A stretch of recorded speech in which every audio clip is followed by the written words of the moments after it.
الحمد لله نحمده ونصلي ونسلم على رسوله النبي الأمين المكين الحنين الكريم الرؤوف الرحيم وعلى آله وأهل بيته طيبين والطاهرين والمعصومين الأجمعين، خصوصا على سيدنا الغوث الأعظم وعلى جده نبينا وعليه الصلاة والسلام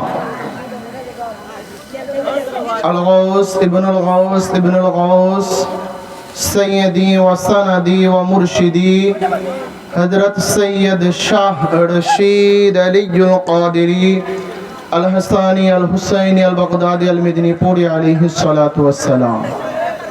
ثم سجدة التحية والتعظيم لسيدنا ومرشدنا وهادينا ورهباننا وهادئ الإمام الشريعة والطريقة والحقيقة والمعرفة سيدي وسندي ومرشدي حضرت السيد الشاه يعصب علي القادري الحساني الحسيني البغدادي المدني پوری مدجله العلي.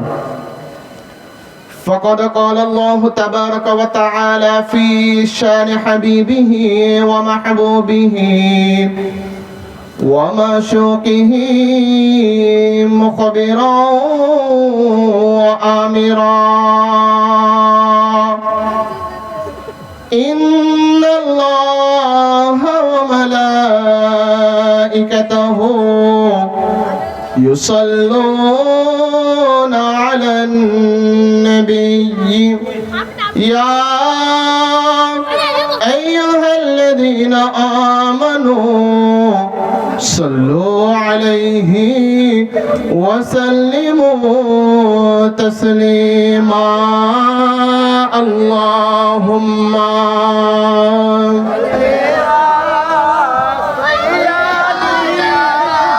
مولانا وعلى علي سيدنا حبيبنا الله الله الله لا إله هو الله الله الله لا إله মামেনা স্বপ্নে দেখেন ঘরে ভেতাহার নূর, সেই নূরেরই নাম রাখিলেন, সেই নূরেরই নাম রাখিলেন মুহাম্মদ রাসূল নবীজি।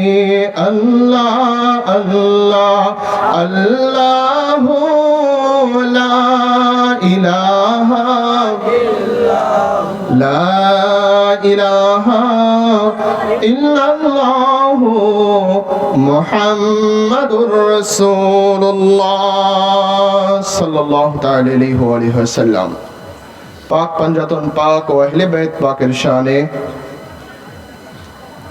আজকে আয়োজিত আজিমুশান মহাপবিত্র ওয়াজ মাহফিলের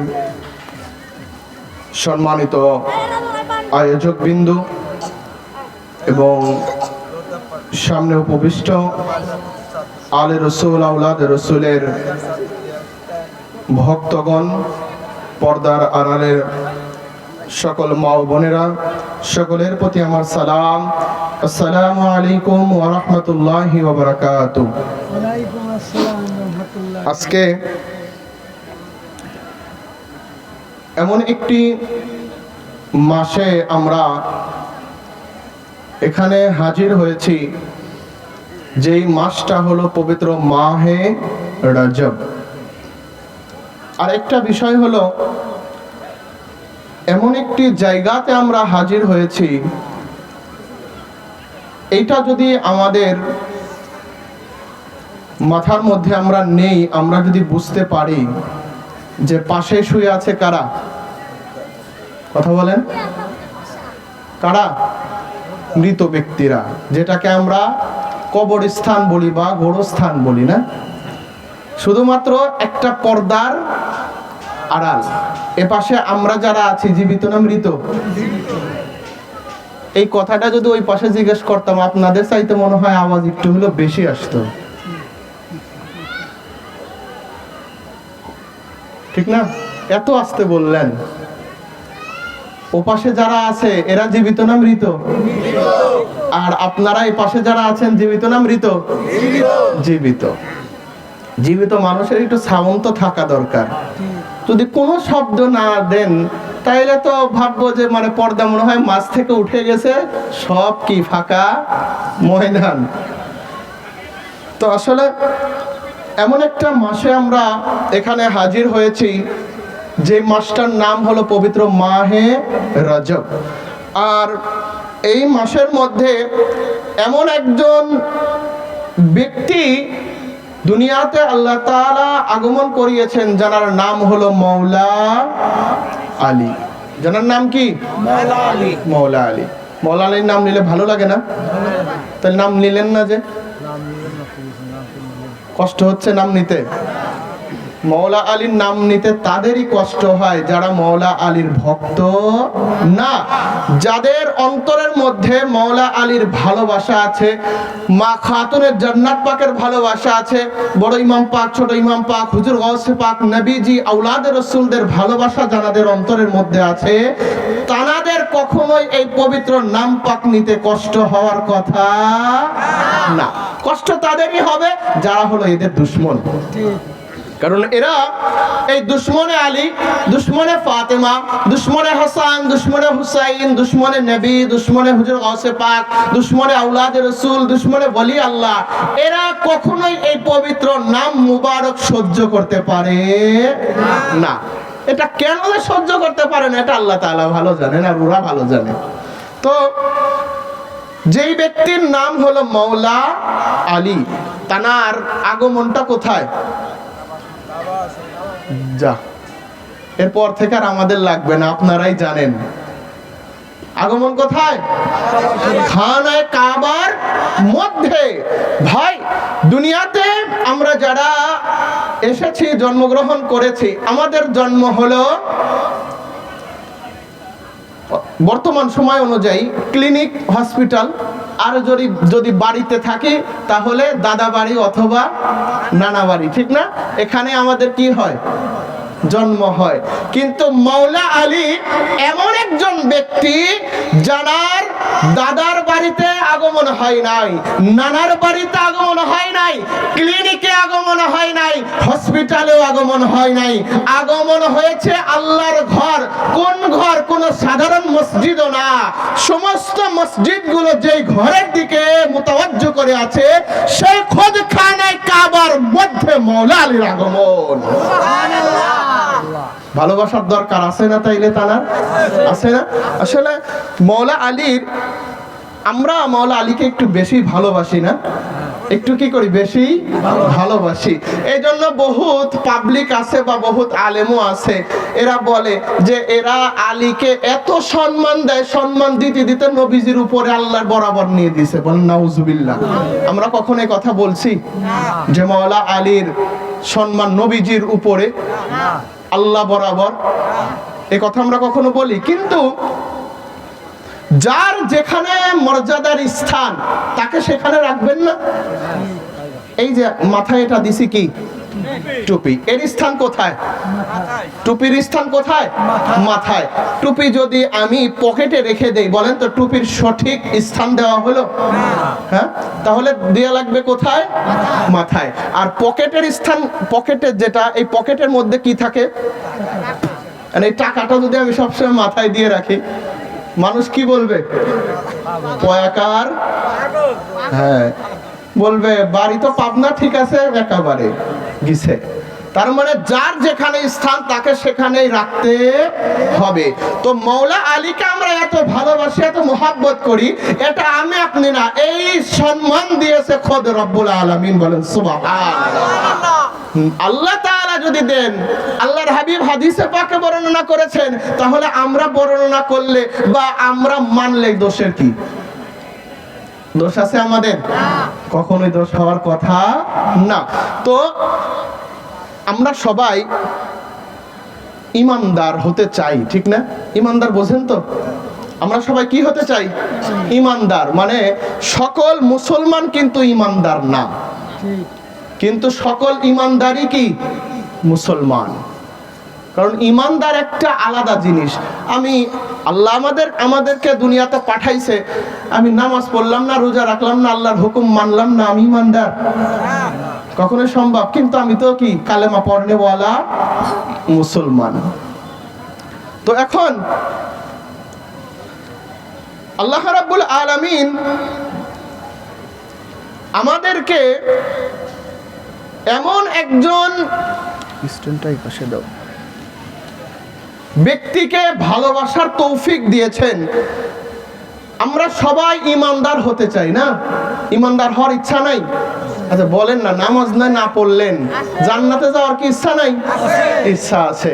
তাইলে বলতে তো টাকা পয়সা লাগতেছে না, বা সমস্যাও হচ্ছে না, কিন্তু আমরা সবাই ইমানদার হতে চাই। কিন্তু এই ইমানদারদের শিরোনাম কি জানেন? শিরোনাম লাগে না প্রত্যেকটা জিনিসের? আজকের এখানকার এই মাহফিলের শিরোনামটা কি বলেন তো? ওই যে পিছনে লেখা, পাক পাঞ্জাতন পাক ও আহলে বাইত পাকের শানে, ঠিক আছে না? ওয়াজ মাহফিল তো আপনার কতই হয়, হয় না? কিন্তু তাফসীরুল কোরআন মাহফিল, ওটাই কি তার শিরোনাম। আবার অনেকেই শিরোনাম দেয় যে মাদ্রাসার উন্নয়ন কল্পে, গুরুস্থানের উন্নয়ন কল্পে, এরকম শিরোনাম দেয় না?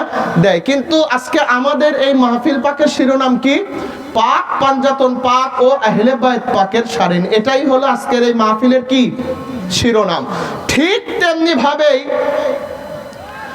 আমরা যারা মুমিন, আমরা যারা ইমানদার, আমাদের ইমানদারেরও মুমিনের আমল নামারও একটা শিরোনাম আছে। কারণ শিরোনাম ছাড়া কোনো কিছু হয় না। শিরোনামটা কি? শুরুতেই বলছি, আমরা কোনো মুখের বানানো গল্প বা তাজা গল্প, মরা গল্প এগুলো শোনার সময় আমাদের নাই। কারণ মেদিনীপুর দরবার এমন একটা দরবার, যেই দরবার পাকের প্রত্যেকটা কাজ হয় কোরআন এবং হাদিস দ্বারা। সুবহানাল্লাহ বললেন না? বাড়িতে গিয়ে বলবেন নাকি? এই জায়গার জিনিস তো এখানেই বলতে হবে। বাড়িতে গিয়ে একা একা সুবহানাল্লাহ বলবেন, তখন তো ভাবি বলবে যে পাগল হইছে, ওয়াজ শুনে আইছে কোন জায়গায় আর এসে বলতেছে কোন জায়গায়, না? আচ্ছা, তো এখন মওলা আলী হলেন ইমানদারদের আমল নামার শিরোনাম। এটা হাদিসে পাক ইমাম সুয়ুতি জামিউস সগীর কিতাবের মধ্যে এনেছেন। ইমাম সুয়ুতি তামার জানা জামিউল আহাদিস কিতাবের মধ্যে এনেছেন। ইমাম মুত্তাকি তার কানজুল উম্মাল কিতাবের মধ্যে এনেছেন। আরো অনেক কিতাবের মধ্যে এসেছে। হাদিস শরীফটা হলো হযরতে আনাস বিন মালিক রাদিয়াল্লাহু তাআলা আনহু, তিনি ইরশাদ করছেন, আন আনাসিন قال قال رسول الله صلى الله تعالى عليه وآله وسلم عنوان صحيفة المؤمن حب علي بن أبي طالب كرم الله وجهه الكريم। হযরত আনাস বিন মালিক রাদিয়াল্লাহু তাআলা আনহু তিনি ইরশাদ করছেন যে নূরের নবী জবানে মুস্তাফা থেকে নূরের জবান দিয়ে তিনি ইরশাদ করছেন কি, মুমিনের আমলনামার শিরোনাম হলো হুব্বু আলী ইবনে আবি তালিবিন, মওলা আলীকে ভালোবাসা। বলেন সুবহানাল্লাহ। দিনের নবী হযরতে আহমদ মুজতাবা মুহাম্মদ মুস্তাফা সাল্লাল্লাহু তাআলা আলাইহি ওয়া আলিহি ওয়াসাল্লাম হাদিসে পাকে জানিয়ে দিচ্ছেন যে ও আমার উম্মতেরা রে, তোমরা যারা ঈমানদার আছো বা ঈমানদার যারা নাই, যারা কালেমা শরীফ লা ইলাহা ইল্লাল্লাহু মুহাম্মাদুর রাসূলুল্লাহ সাল্লাল্লাহু তাআলা আলাইহি ওয়া আলিহি ওয়াসাল্লাম, তোমরা এই কালেমার বাক্যটা যারা পড়েছো, যারা যারা অন্তরে ঈমান এনেছো, বিশ্বাস করেছো, তোমরা সকলেই জান্নাতে যাইতে চাও, তোমরা জাহান্নামের আগুনকে ভয় পাইতে পারো, তোমরা ওই ভয়ের কারণে জান্নাতের আশা করতে পারো। তোমাদের প্রত্যেকটা মানুষের মধ্যে ঈমান থাকা জরুরি, জরুরি কিনা? প্রত্যেকটা মানুষের মধ্যে ঈমান থাকা জরুরি। যদি ঈমান না থাকে কখনোই জান্নাতে যাইতে পারবে না। যতই নামাজ পড়ুক, যতই রোজা রাখুক, যতই হজ করুক, যতই যাকাত দিক, যতই কোরআন তেলাওয়াত করুক, যদি আল্লাহ এবং আল্লাহর হাবিবের উপরে পূর্ণাঙ্গ যদি ঈমান না থাকে, ওই ব্যক্তি কি জান্নাতে যাবে? কথা বলেন, যাবে? কারণ ঈমানটাই হলো মেন, ঈমানটাই হলো জরুরি। ঈমান যদি পূর্ণাঙ্গ ভাবে থাকে, আমল যদি কমও থাকে, আমরা যদি রব্বে কারীমের দরবারে ফরিয়াদ করি, ও রব্বে কারীম, দুনিয়াতে আমরা সংসারের চাপে পড়ে, মানসিক চাপে পড়ে, সংসারের অভাব অনটন দূর করতে গিয়ে আমরা ইবাদত বন্দেগী করতে পারি নাই। কিন্তু হাবিব আল্লাহ, তুমি তোমার হাবিবকে দুনিয়াতে পাঠিয়েছো, তোমার হাবিবকে আমরা ভালোবেসেছি, তোমার হাবিবের আওলাদে পাককে আমরা ভালোবেসেছি, তোমার হাবিবের আওলাদে পাকের প্রতিষ্ঠানকে আমরা ভালোবেসেছি। এই ভালোবাসার কারণে হাবিবের উম্মতের খাতিরে, গুনাহগার উম্মতের খাতিরে, তোমার হাবিবের উম্মতের খাতিরে, তোমার হাবিবের ওসিলায়, জান্নাতের বাদশা ইমামে হাসান হুসাইনের ওসিলায়, জান্নাতের সরদারিনী মা খাতুনের জান্নাতের ওসিলায়, সমস্ত ওলিকুলের সরদার হুজুর গাউসে পাকের ওসিলায়, খুসুসান আওলাদে রাসূল মেদিনীপুরের হুজুর পাকদের ওসিলায়, মালিক আমাদের প্রত্যেকের জীবনের সকল গুনাহ খাতাকে মাফ করে দাও। আল্লাহ চাইলে দেয়, পারে কি পারে না? আল্লাহ চাইলে পারে কি পারে না? কিন্তু ঈমানই নাই, আমি হাফেজ, ঈমানই নাই, আমি বড় মুফতি, বলেন তো কোনো লাভ আছে? হ্যাঁ, কোনো লাভ আছে? কোনো লাভ নাই। ঈমান থাকাটা জরুরি। আর এই ঈমানের আপনার মূল মানদণ্ড যেটা, ঈমানের ভালোবাসা, আপনার মওলা আলীকে ভালোবাসা হলো এই ঈমানের কি মূল বিষয়। তাহলে আমরা মওলা আলীকে ভালোবাসি কি বাসি না? বাসি। সবাই তো বলেন নাই বাসি। যারা চুপ করে আছেন ঠান্ডা লাগছে না? আর নাইলে ভাবতেছেন যে কি কোন জায়গা থেকে নিয়ে আসছে, চেহারা ভালো না, কিছু ভালো না। আর নাইলে ভাবতেছেন তাড়াতাড়ি ওয়াজ শেষ করেন, সিন্নি নিয়ে বাড়ি যাই, যে কোনো একটা। মওলা আলীকে আমরা ভালোবাসি কি বাসি না? এই আওয়াজ কইছিল, পকেটে করে রাখছেন, বাড়িতে আবার নিয়ে বুঝাই দেওয়া লাগবে বাড়িওয়ালার কাছে। আচ্ছা, তো এখন দেখবেন মওলা আলীকে ভালোবাসা দ্বারা এনার এই ভালোবাসাটার পাওয়ার কতটুকু জানতে হবে না? মওলা আলীকে আমরা ভালোবাসি, আমরা ভালোবাসি। মোল্লা যতই ফতোয়া দেখ যে আলী আলী করা যাবে না, ফাতেমা ফাতেমা করা যাবে না, মুহররম পাক পালন করা যাবে না, উরুস পাক পালন করা যাবে না, 11 শরীফ পালন করা যাবে না, 12 রবিউল আউয়াল পালন করা যাবে না, বলেন তো এইগুলা পালন করা থেকে মোল্লা আমাদেরকে সরাইতে পারবে? পারবে না। কারণ জান্নাতের বাদশাহী তো এরা। জান্নাতের বাদশা কারা? যে মওলা আলীর আলোচনা করতেছি, আপনারা শুনতেছেন, এনার আগমন কোথায়? কথা বলে না, এনার আগমন কোথায়?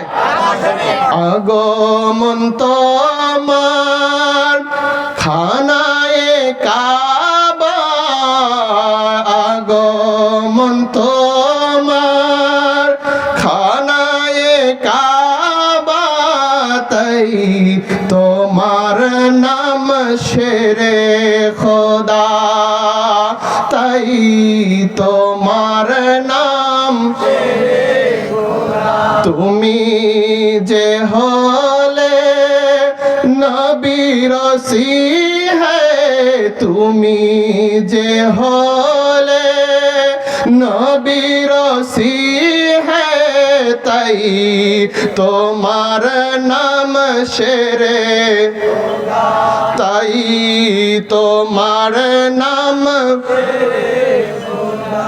হে আমার মওলা আলী, আছো না জাফে তুমি, তোমাকে যে ভালোবাসে খোদাকে পাবে সে। মান কুনতু মওলা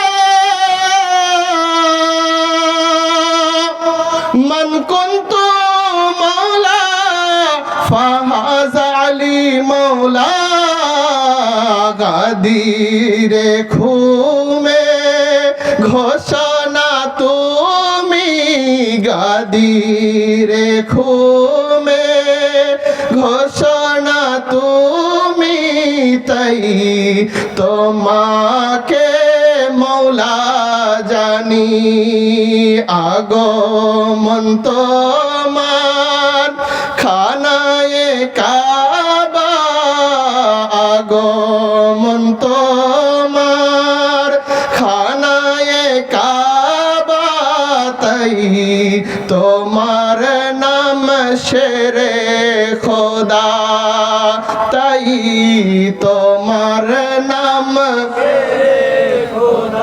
মুমিনের কাবা তুমি মুমিনের ধ্যান তুমি ও আমার মৌলা আলী কায়নাতের বাদশা তুমি সিফিন বর্ষার ফলকে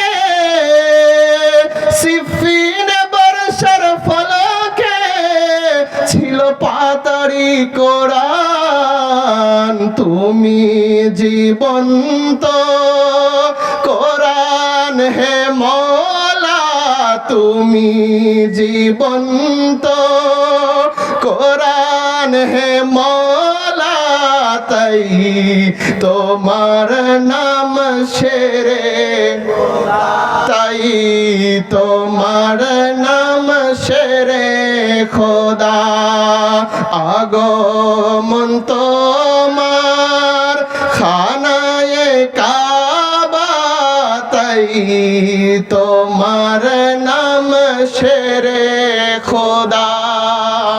কথাটা কি মিথ্যা? কথা বলেন মিথ্যা? সারা পৃথিবীর মধ্যে আল্লাহ তাআলা যেই দিন থেকে পৃথিবী সৃষ্টি করেছেন ওই দিন থেকে মৌলা আলীর আগমন পর্যন্ত ভাই দুনিয়াতে কেউ খানায়ে কাবার মধ্যে আগমন করছে? খানায়ে কাবার মধ্যে আগমন করছে? কিয়ামত পর্যন্ত কেউ করবে? কেউ করবে? তাহলে মোল্লা যদি বলে যে মৌলা আলীর সম্মান কম আমরা মানবো? আমরা মানবো? মোল্লাকে একটা কথাই বলবো, ও মোল্লা তুমি বলতেছো যে মৌলা আলীর সম্মান নাই, তুমি একজনকে খানায়ে কাবার মধ্যে না, তুমি একজনকে কি খানায়ে কাবার মধ্যে না আমাদের গ্রামের যে মসজিদ আছে ওই মসজিদের মধ্যে একজনকে একটু জন্মগ্রহণ করাও তো। কথা বলেন না কেন? পারবে? মসজিদের মধ্যে কারো জন্ম হয়? যেখানে মসজিদের মধ্যেই জন্ম হয় না আর সেখানে আপনার খানায়ে কাবার মধ্যে আগমন করছে, তার বুঝি সম্মান নাই? আছে। কি মনে হয় আপনাদের? আছে। তার বুঝি কি নাই? সম্মান। তাহলে আমরা যারা মৌলা আলীকে ভালোবাসি আমরা কি সঠিক রাস্তায় আছি তো? আছি তো? আচ্ছা এই যে যারা আছেন বসে কথা বলতেছেন না, যে কারণটা কি বলেন তো? শীত বেশি লাগতেছে? শীত বেশি লাগতেছে। লোক অল্প, কে বলছে এতগুলা লোক জান্নাতে? কথা বাদই দিলাম, আমরা মৌলা হুসাইনকে ভালোবাসি কি বাসি না? বাসি কি বাসি না? আচ্ছা কারবালার ময়দানে মৌলা হুসাইনের দলের লোক বেশি ছিল না ইয়াজিদের দলের লোক বেশি ছিল? হ্যাঁ, ইয়াজিদের দলের লোক বেশি ছিল আর মৌলা হুসাইনের দলের লোক কম ছিল। তাহলে সত্যের পথে কে ছিল, মৌলা হুসাইন নাকি ইয়াজিদ? হুসাইনের নাম নিতে কষ্ট হয়? হুসাইনের নাম নিতে কষ্ট হয়? তাহলে কোন দলে লোক বেশি ছিল? ইয়াজিদের দলে। কম ছিল কোন দলে? হুসাইনের দলে। আর সত্যের দল কোনটা? সত্যের দল কার দল? হুসাইনের দল। আর হুসাইনের দলে লোক ছিল কম। তার মানে কি বোঝায়? আমরা তো সেই কারবালার চেতনাধারী মুসলমান। আমরা ইয়াজিদি মুসলমান না হুসাইনি মুসলমান? কি মুসলমান?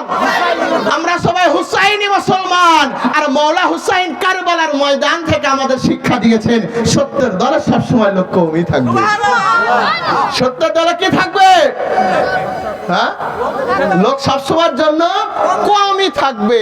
আর যেখানে আপনার মিথ্যা, দেখেন না কত লোক ঝাঁকার এক ঝাঁকা, সামনে মাউথ পিস, বক্তার চেহারা কোনটা মাগার দেখাই যায় না, আছে না এরকম? আয় হায়, আছে ওর মধ্যে? মৌলা আলীর আলোচনা হয় সেখানে, মা ফাতেমার আলোচনা হয়, মৌলা ইমামে হাসান হুসাইনের আলোচনা হয়, হুজুর গৌসে পাকের আলোচনা হয়। দেখেন, নাম দেয় তাফসিরুল কোরআন মাহফিল, বিশাল ইসালের সওয়াব, কিন্তু এত সওয়াব দিয়ে কি করবে বলেন তো? কথা বলে না। সব বেশ, আপনার সব মানুষ কামাই করে কিসের জন্য? জান্নাতে যাওয়ার জন্য না? হ্যাঁ, জান্নাতে যাওয়ার জন্য না? নামাজ কিসের জন্য পড়ে? জান্নাতের জন্য। রোজা কিসের জন্য? জান্নাতের। হজ কিসের জন্য করে? জান্নাতে যাওয়ার জন্য। এত কিছু করতেছে জান্নাতে যাওয়ার জন্য, নাম দিয়েছে ইসালে সব, দেন অমুক 10 বস্তা, মারহাবা, আল্লাহ তাআলা জান্নাতে ঘর বানাই দিবে। শোনেন নাই এই ওয়াজ? হ্যাঁ, এত কিসের মধ্যে কিসের জন্য করে? জান্নাতে যাওয়ার জন্য। কিন্তু ওই জান্নাতের বাদশা ইমামে হাসান এবং হুসাইনের আলোচনা নাই, ঠিক কি না? এত আলোচনা, কিন্তু জান্নাতের বাদশা ইমাম হাসান হুসাইনের আলোচনা নাই। মওলা মুশকিল কশার আলোচনা নাই, নবীজির কলিজার টুকরা খাতুনে জান্নাত পাকের আলোচনা নাই। সাজাইছে বেহেশতের বাগান। কিসের বাগান? সাজাইছে কিসের বাগান? বেহেশতের বাগান, কিন্তু বেহেশতের সরদারের আলোচনা নাই। তাইলে কি কিছু বুঝতেছেন? মানুষ আমাদেরকে কি করতেছে, একটু ভুল বোঝাচ্ছে না? নাম দিয়েছে বেহেশতের বাগান, কিন্তু বেহেশতের সরদারের আলোচনা নাই। আচ্ছা, মওলা আলীর সাথে আমাদের একটা সম্পর্ক আছে, আছে না নাই? কিসের সম্পর্ক? ভালোবাসার। কিসের সম্পর্ক? ভালোবাসার সম্পর্ক। কিন্তু এই মওলা আলীর সাথে আমাদের ভালোবাসার সম্পর্ক, কিন্তু এই আলীর সাথে কার ভালোবাসার সম্পর্ক জানেন? হ্যাঁ, স্বয়ং আল্লাহ তাআলা। কে? স্বয়ং আল্লাহ তাআলা। শুরুতেই বলছি, মুখের কথা বিশ্বাস করতে হবে না, কারণ দলিল ছাড়া কথা, এটা আমাদের হুজুর পাকদেরও নিষেধ, ঠিক বলা যাবে না। যাহা বলবে তাহা কোথায় থাকতে হবে? কোরআন এবং হাদিসে থাকতে হবে। মুখ গল্প আর সাফাবাজির দিন উস দিন গুজার গিয়া, শেষ, ওগুলোর কোনো ভ্যালু নাই। তো দেখেন কতটা ভালোবাসতেন আল্লাহ তাআলা মওলা আলীকে। এই হাদিসে পাক ইমাম তিরমিজি, সিয়াসের অন্যতম কিতাব, মোল্লা হয় কয়টা কিতাব পড়ে? হাদিসের 6টা। বুখারী, তিরমিজি, মুসলিম, তিরমিজি, আবু দাউদ, ইবনে মাজাহ, ইবনে নাসাই। এই 6টা কিতাবের মধ্যে 3 নম্বর কিতাবই হলো আপনার কি? তিরমিজি শরীফ। কোন কিতাব? তিরমিজি শরীফ। আপনারা তো না বুঝলে মোল্লাকে গিয়ে জিজ্ঞাসা করবেন যে তিরমিজি শরীফ কি পড়ছাও, দেখবেন যে বলবে। কারণ এই কিতাব না পড়লে মোল্লা, মৌলভী, মুফতি, মুহাদ্দিস এগুলো হওয়া যায় না। তো ওই তিরমিজি শরীফের 3726 নম্বর হাদিসে পাকের মধ্যে এসেছে, খতিবে তিবরিজি তানার মিশকাতুল মাসাবিহ কিতাবের মধ্যে এনেছেন, ইবনে আসির জামিউল আসির কিতাবের মধ্যে এনেছেন, ইবনে আবি আশিম তানার সুন্নাহ কিতাবের মধ্যেও এনেছেন। হাদিসে পাকখানা কি? হযরতে জাবের রাদিয়াল্লাহু তাআলা আনহু তিনি হাদিসে পাক বর্ণনা করছেন, আন জাবিরিন ক্বালা দাআ রাসূলুল্লাহ সাল্লাল্লাহু তাআলা আলাইহি ওয়া আলিহি ওয়া সাল্লামা আলিয়ান ইয়াউমাত তাইফি ফান্তাজাহু ফাকালান নাস লাকাদ তালা নাজওয়াহু মা ইবনি আম্মিহি ফাকালা রাসূলুল্লাহ সাল্লাল্লাহু তাআলা আলাইহি ওয়া আলিহি ওয়া সাল্লামা মাজতারাবহু ওয়ালাকিন্নাল্লাহ হাজতাবাহু।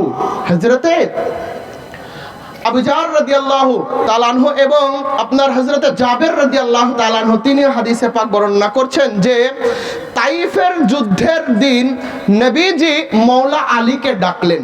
কাকে ডাকলেন নবীজি? মওলা আলীকে।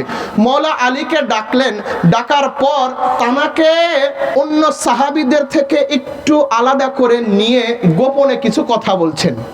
কিভাবে? গোপনে কিছু কথা বলছেন।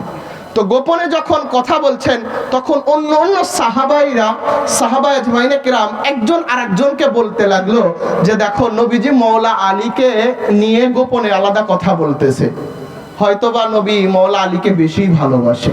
আবার আরেকজন বলতেছে যে না, তার তো জামাতা হয়, কলিজার টুকরা ফাতেমার তো স্বামী, হয়তোবা এই জন্য তার সাথে আলাদা কোনো পরামর্শ করতেছে।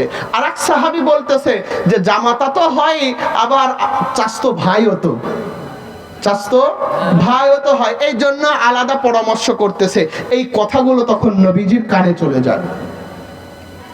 নবীজির যখন কানে চলে যায় তখন নবীজি সরকার মদিনা নুরানি পাক জবানে ইরশাদ করছেন যে, ও আমার সাহাবীরা রে, আমি আলীকে ডাক দিয়ে দূরে সরায় নিলাম, তোমরা একজন আরেকজনকে বলতেছো আমি আলীর সাথে গোপন মিটিং করতেছি, গোপন কথাবার্তা বলতেছি, কারণ আলী আমার জামাতা, আলী আমার চাচাতো ভাই, এই জন্য হয়তোবা আমি তোমাদের থেকে আলাদা করে নিয়ে আমি আলীর সাথে কথা বলতেছি। না না না, ও আমার সাহাবীরা, তোমরা জেনে রাখো, আমি গোপনে আলীর সাথে কথা বলতেছি না, প্রকৃতপক্ষে আলীর সাথে মহান আল্লাহ তাআলা কথা বলতেছিলেন। তাকবীর, নারায়ে রিসালাত, নারায়ে হায়দারি, নারায়ে হায়দারি, নারায়ে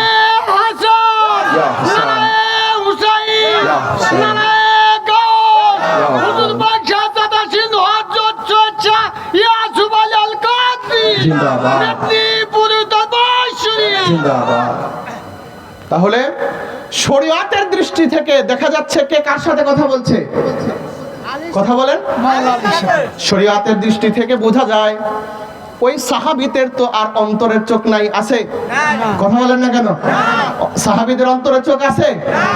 সাহাবীদের অন্তরের চোখ নাই, সেই অন্তরের চোখ তারা হয়তোবা অর্জন করতে পারে নাই। শরীয়তের দৃষ্টি থেকে তারা দেখতেছে যে নবীজি মওলা আলীকে আমাদের থেকে আলাদা করে নিয়ে গোপনে গোপনে কিছু কথা বলতেছে, এইটা অন্য অন্য সাহাবীদের কাছে ভালো লাগে নাই, দেখেই একজন আর একজনকে বলতেছে যে নবীজির ভালোবাসার মানুষ দেখে আলাদা করে নিল আমাদের থেকে। কিন্তু নবীজি যখন এই কথাটা কানে শুনলেন, নবীজির কষ্ট লাগলো যে আমার আলীকে নিয়ে এরা কটূক্তি করতেছে, এরা অন্যরকম ধারণা করতেছে, এরা বাজে কথা বলতেছে। কিন্তু নবীজি এটা সহ্য করতে না পারে তার পাক জবানে জানিয়ে দিলেন যে, ও আমার সাহাবীরা রে, তোমরা জেনে রাখো, আমি তোমাদের থেকে আলীকে আলাদা করে নিলাম, আমি কথা বলার জন্য না। আল্লাহ রাব্বুল আলামিন আমাকে জানিয়ে দিলেন যে, ও আমার হাবিব, আমার তো আলীর সাথে কথা বলার প্রয়োজন, আমি আলীর সাথে কথা বলতে চাই, এই জন্য আমি নবীজি তোমাদের থেকে আলীকে আলাদা করে নিয়ে গেলাম। তোমরা শরীয়তের দৃষ্টি থেকে দেখলে যে আমি আলীর সাথে কথা বলতেছি, না না না, শরীয়তের দৃষ্টিতে আমি আলীর সাথে কথা বলতেছি এটা দেখলেও প্রকৃতপক্ষে আলীর সাথে কথা বলতেছিল আল্লাহ তাআলা। শুধু এখানেই কি শেষ? না। তাহলে বলেন তো, আল্লাহ রাব্বুল আলামিন এই যে হাদিসে পাক, তিরমিজি শরীফের হাদিস, বিশ্বাস করবেন না? করতে হবে না, কারণ এই কিতাব না পড়লে মোল্লা মৌলবি হয়তো যাবে না। আর এটা জবানে মুস্তাফা, নবীজির পাক জবান। আমরা আল্লাহকে ভালোবাসতে চাই কি চাই না? চাই কি চাই না? আল্লাহকে আমাদের সাথে কথা বলে? হ্যাঁ, নামাজের একটা হাদিস শরীফ আছে না, যে তোমরা নামাজে এমন ভাবে দাঁড়াও যেন আল্লাহ তোমাদেরকে দেখতেছে, তোমরা আল্লাহকে দেখো, এরকম হাদিস শরীফ না? কিন্তু আমরা যখন নামাজে দাঁড়াই, আল্লাহ আমাদেরকে দেখে কি দেখে না? আমরা কি আল্লাহকে দেখি? হ্যাঁ, কারণ এটা আমরা অর্জন করতে পারি নাই। কেমন নামাজ আমাদের? নামাজে দাঁড়াইলাম, এর আগে আপনার আমরা নামাজের মধ্যে বলবো না কোথায়, নামাজে দাঁড়াইছি, আমি নামাজ পড়াচ্ছি, পিছনে এক মুসল্লির ফোন আসছে, ফোন আসছে, আর এক মুসল্লি নামাজের মধ্যে বলতেছে, সেও নামাজে দাঁড়াইছে, এই তোর ফোন আসছে, ফোন অফ কর, নামাজে ডিস্টার্ব হয়। এই হলো আমাদের কি নামাজ। আবার যদি পায়ে মশা কামড় দেয়, নিয়ত ছেড়ে দিয়ে তারপরে কি করি আমরা? মশাকে মারি। কিন্তু নামাজ, as-salatu mi'rajul mu'minin, নামাজটা হলো মুমিনের মেরাজ। যে মেরাজ শরীফে রব্বে কারীমের দরবারে আমার আপনার নবীজি গিয়েছিলেন, ওই মেরাজটাকে একটা উদাহরণ দিয়ে বলা হয়েছে, নামাজ হলো মুমিনের মেরাজ। ভাই, নামাজ কিভাবে আদায় করতে হবে? আজকে যত মৌলানারা আছে এরা মৌলা মুশকিল কোষাকে প্রায় ভালোবাসে না, দেখতে পারে না, এটাদেরকে মোহাব্বত করে না, ছোট করে। কিন্তু একটা জিনিস দেখেন, নামাজ কাকে বলে, নামাজ কিভাবে আদায় করতে হবে, এটা তো মৌলা মুশকিল কোষা শিখাই দিছে। দিছে কিনা? দিছে কিনা? মৌলা মুশকিল কোষার তানার কদম পাকের মধ্যে একটা তীর বিঁধে যায়। সাহাবীরা অনেক টানাটানি করে, তানার ব্যথার কারণে তিনি তানার এই সঙ্গী সাথীরা সাহাবীরা তানার কদম পাক থেকে তীর বের করতে পারে না। দৌড়ায় গিয়ে তারা সকলে নবীজির কাছে আরজ করে, ইয়া রাসূলুল্লাহ, ইয়া হাবিবাল্লাহ, হুজুর মাওলা আলীর কদম পাকে তীর বিঁধেছে, কিন্তু আমরা এই তীরকে বের করতে পারতেছি না। যখন আমরা টান দেই তিনি ব্যথা পায়, তার এই ব্যথাটা আমরা সহ্য করতে পারতেছি না, এখন আমরা কি করব? তখন নবীজি জানিয়ে দিলেন, ও আমার সাহাবীরা রে, জেনে রাখো তোমরা কখনোই আলীর পা থেকে, আলীর কদম পাক থেকে তোমরা এখন কখনোই বের করতে পারবে না ওই তীরটা। একটা সময় বের করতে পারবে, আমার আলী যখন নামাজে দাঁড়াবে, আমার আলী যখন নামাজে দাঁড়াবে, তখন তোমরা আলীর কদম পাক থেকে তোমরা তীরটাকে টান দিয়ে বের করতে পারবে। ঠিক তেমনি ভাবেই রাসূল পাকের জবানে পাক থেকে বের হওয়া কথা অনুযায়ী মাওলা আলী তিনি নামাজে দাঁড়ালেন। নামাজে দাঁড়ানোর পূর্বে তার কদম পাকের মধ্যে তীর বিঁধেছিল, তীর নিক্ষেপ অবস্থায় ছিল। কিন্তু যখন মাওলা আলী যখন নামাজে দাঁড়ালেন, দাঁড়ানোর পর সাহাবায়ে আজমাইন কেরাম ওই নবীজির কথা অনুযায়ী তার কদম পাক থেকে তীরটাকে টান দিয়ে বের করে নিলেন। যখন নামাজ শেষ হয়ে গেল, সালাম ফিরিয়ে দিলেন, তখন মাওলা আলী জিজ্ঞাসা করছেন, আমি নামাজের পূর্বে আমার পায়ের মধ্যে যে তীর নিক্ষেপ ছিল, তীর বিধা ছিল, সেই তীরটা কোথায় গেল? তখন সাহাবীরা বলেন যে, ও মাওলা আলী, আপনার কদম পাকে যখন এই তীর নিক্ষেপ অবস্থায় ছিল, আমরা এটা সহ্য করতে পারতেছিলাম না, আপনি ব্যথা পাচ্ছিলেন, আমাদেরও কষ্ট হচ্ছিল। যখন নবীজির কাছে গিয়ে বললাম, নবীজি আমাদের এই ফয়সালাটা দিয়ে দিলেন যে আমার আলী যখন নামাজে দাঁড়ায়, তখন আমার আলীর কদম থেকে তোমরা তীরটাকে বের করে নেবে। ঠিক তেমনি ভাবেই নবীজির এই কথা অনুযায়ী আমরা আপনার নামাজে দাঁড়াইলে আপনার কদম মুবারক থেকে আমরা তীরটাকে টান দিয়ে বের করে নিয়েছি। টের পাইছে মাওলা আলী? টের পাইছে? তাহলে চিন্তায় দেখেন, নামাজ কাকে বলে? কদম মুবারক থেকে তীর বের করে নেওয়া হচ্ছে, তিনি টের পাইলেন না। আর আজকে আমরা একটা মশার কামড় কি করতে পারি না, সহ্য করতে পারি না, আমাদের নামাজের 13টা বেজে যায়। তাহলে যদি তীর বিধা অবস্থায় থাকতো কি হইতো? সামান্য যদি একটু পা ব্যথা হয় বা একটু কোমর টোমরে, বাবুরে নামাজ পড়ো না, আর বাজান কোষ না, ব্যথায় শেষ। আমাদের ডায়লগ এটা না? তার মানে কি ব্যথাটা মূল বিষয় নাকি নামাজ না পড়াটা হলো কি? নামাজ না পড়াটাই হলো আমাদের। আর সেখানে মাওলা আলী নামাজে দাঁড়িয়ে তিনি কি করলেন?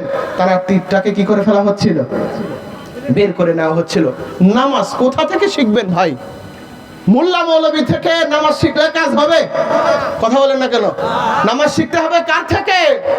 আওলাদে রাসূল থেকে, যারা নামাজকে জিন্দা করার জন্য, রোজাকে জিন্দা করার জন্য, হজকে জিন্দা করার জন্য, যাকাতকে জিন্দা করার জন্য, কোরআনকে জিন্দা করার জন্য, এক কথা আল্লাহর ইসলামকে জিন্দা করার জন্য যারা কারবালার ময়দানে শহীদ হয়ে গিয়েছেন, তারাই হলেন আওলাদে রাসূল, তারাই হলেন আমাদের আকা ও মাওলা হুজুর পাকদের পূর্বপুরুষ বংশধর।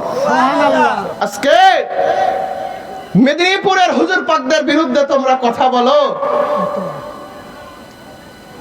তোমরা মেদিনীপুরের হুজুর পাকদের বিরুদ্ধে কথা বলো, কিন্তু জানো না এই মেদিনীপুরের হুজুর পাকরাই হলেন মাওলা আলীর বংশধর। এই মেদিনীপুরের হুজুর পাকই হলেন মা খাতুনের জান্নাত পাকের বংশধর। এই মেদিনীপুরের হুজুর পাকরাই হলেন কারবালার ময়দানে যে মাওলা হুসাইন আল্লাহর ইসলামকে জিন্দা করেছেন, সেই হুসাইনের বংশধর।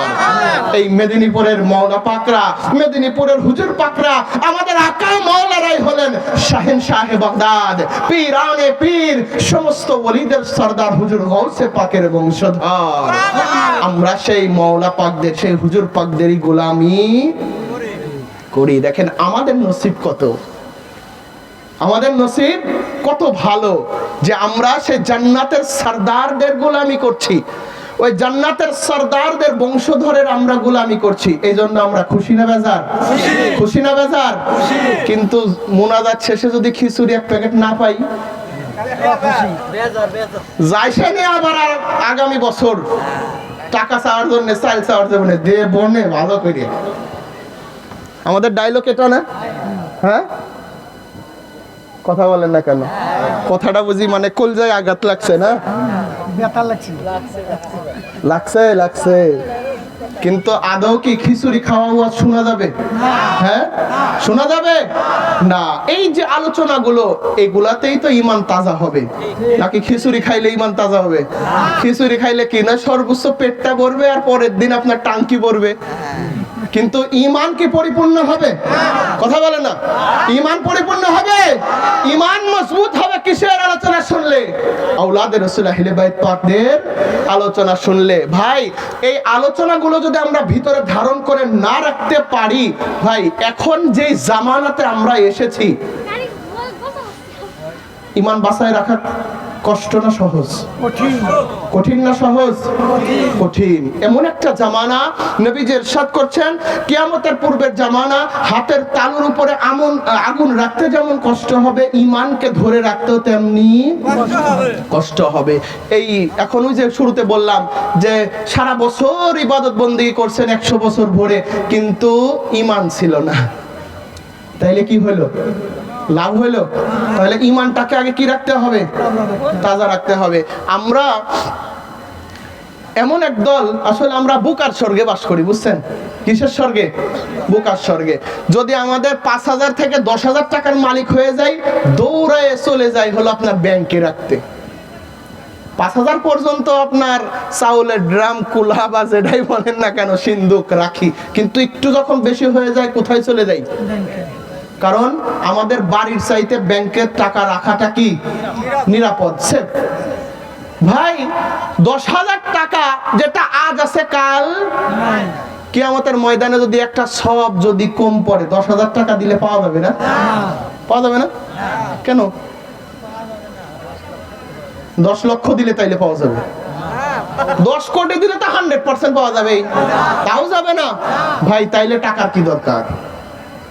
কিন্তু আজকে আমরা এই টাকাকে এত প্রাধান্য দিয়ে আমরা ওখানে রেখে আসি, কিন্তু সবচাইতে যে মূল্যবান জিনিস ইমান, এই ইমানটাকে আমরা সঠিক জায়গায় রাখতে পারতেছি খালি কসুর পাতার পানির মতো টলমলো টলমলো করে। কি কয় এই জায়গায় মেহেদি আসলো, কি কইলো, ছোট মানুষ কয় আলীরে ভালোবাসতে হবে, আলীর সাথে নাকি আল্লাহ কথা কয়। কিন্তু অমুক জায়গায় বড় হুজুর আসছিল, ইয়া বড় বড় দাড়ি, ইয়া বড় বড় টুপি, সামনে এত মাইক, এত লোকজন, সে কইলো না আলী হলো 4 নম্বর খলিফা, বড় খলিফা হলো আবু বকর, ওমর, উসমান, তারপরে হলো কি আলী। এই যে কিরে, এই যে কিরে যেটা যদি আমাদের অন্তরের মধ্যে ঢোকে, তাইলেই গেলেন। তাইলে কি করলেন? গেলেন, মনে করলেন মিস্টার ইবলিস আপনার কাছে বন্ধুত্ব পাইতে ফেলাইছি অলরেডি। এই তাইরে আর কিরে এগুলো ভিতরে রাখা যাবে? কিচ্ছুর দরকার নাই। শুধুমাত্র একটা জিনিস মাথার মধ্যে রাখবেন, কি আমরা পাক পাঞ্জাতনকে ভালোবাসি না? বাসি কি বাসি না? আচ্ছা, এই যে এত সুন্দর করে আপনারা আয়োজন করেছেন সকলে মিলে, এই আয়োজনগুলো কিসের জন্য? আমাদের কি ওই লিল্লাহে তাকবীর, 10 বস্তা সিমেন্ট, মারহাবা, ওইগুলো আছে এই জায়গায়? হ্যাঁ, তাহলে এই যে এগুলো আয়োজন করছেন কিসের জন্য? এখান থেকে যদি যাওয়ার সময় কিছু শিক্ষা নিয়ে যদি আমরা না যাইতে পারি, লাভ আছে? ওই যে বললাম খালি খিচুড়ির টুকরাটা বাড়ি নিয়ে গেলাম, লাভ আছে? ইমানের কি হইলো? ইমানের লাভটা কি হইলো? ভাই সব কিছু বাদ দেন, আমরা পাক পাঞ্জাতন পাকি ধরি, নবীকে আমরা ভালোবাসি কি বাসি না? নবীজিকে ভালোবাসি কি বাসি না? যেই নবীকে ভালোবাসে স্বয়ং আল্লাহ ভালোবাসে, যেই নবীকে স্বয়ং কে ভালোবাসে? আল্লাহ ভালোবাসে, ওই নবীকে আমরা ভালোবাসি। আচ্ছা, ওই নবীজি, তারপরে আমরা কাকে ভালোবাসি? মওলা আলীকে। যেই মওলা আলীর সাথে স্বয়ং কে কথা বলে? আল্লাহ। স্বয়ং কে কথা বলে? আরো মারাত্মক একটা কথা আছে, সামনে আমি বলতেছি। আচ্ছা, তাইলে কি আল্লাহ ভালোবাসে কি বাসে না?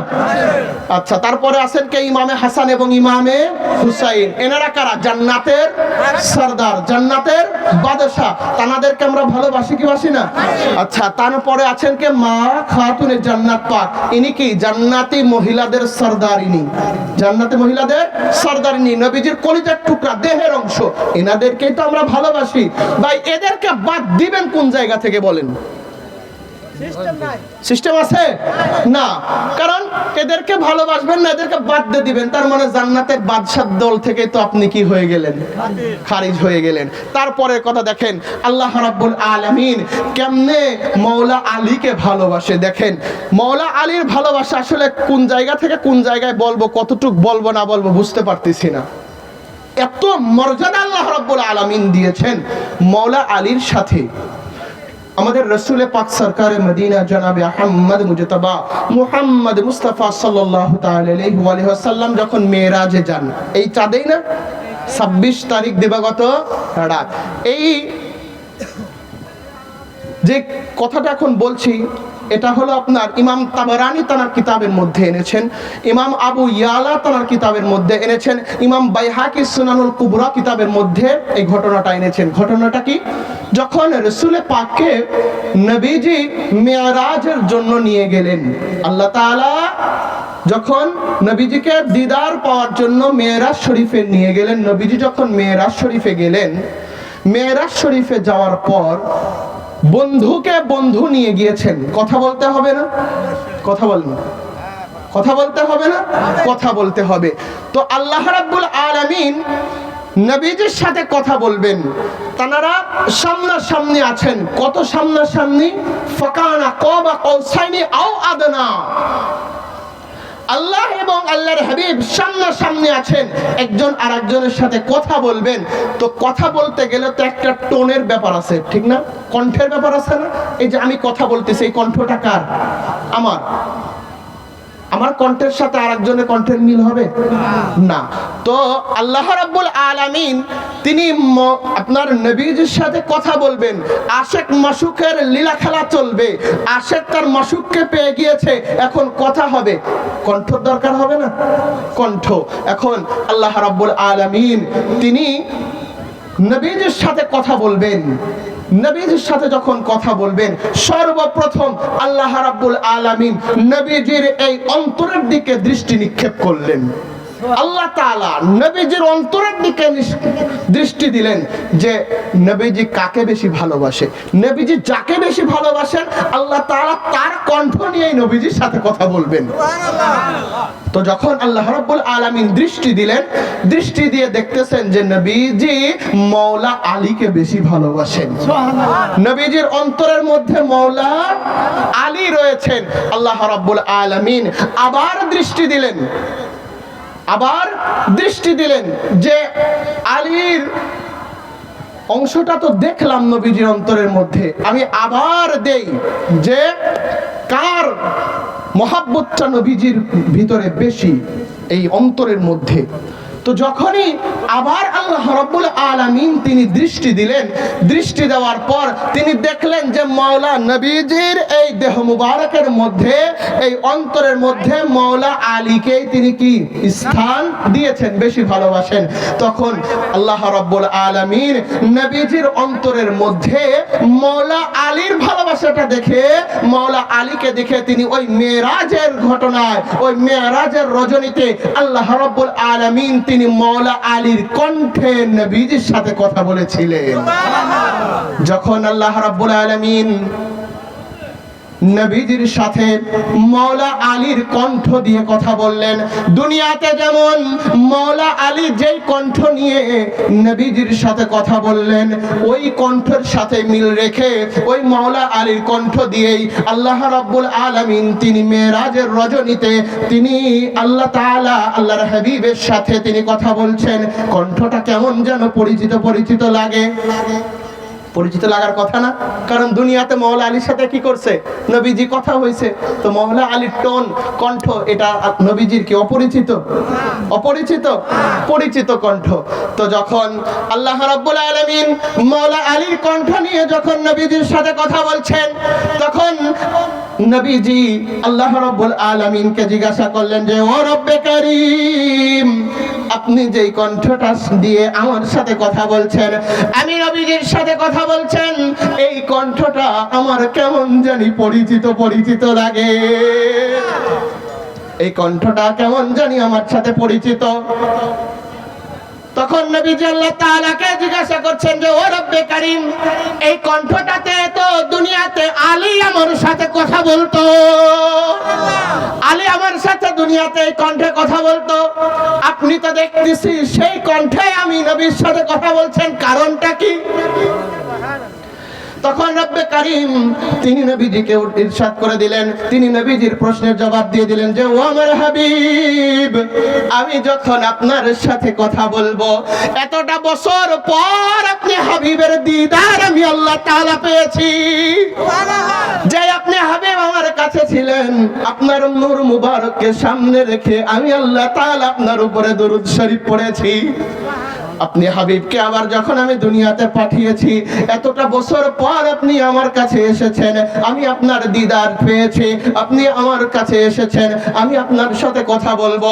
কার কণ্ঠে কথা বলবো এটা আমি যখন দেখতে চাচ্ছিলাম, আপনার অন্তরের দিকে আমি দৃষ্টি দিলাম যে আপনার অন্তরের মধ্যে যার ভালোবাসা বেশি, যার মোহাব্বত বেশি, আপনি নবী যাকে বেশি ভালোবাসেন, আপনি নবী যাকে বেশি মোহাব্বত করেন, আমি আল্লাহ তাআলা তার কণ্ঠ দিয়েই আপনার সাথে কথা বলবো।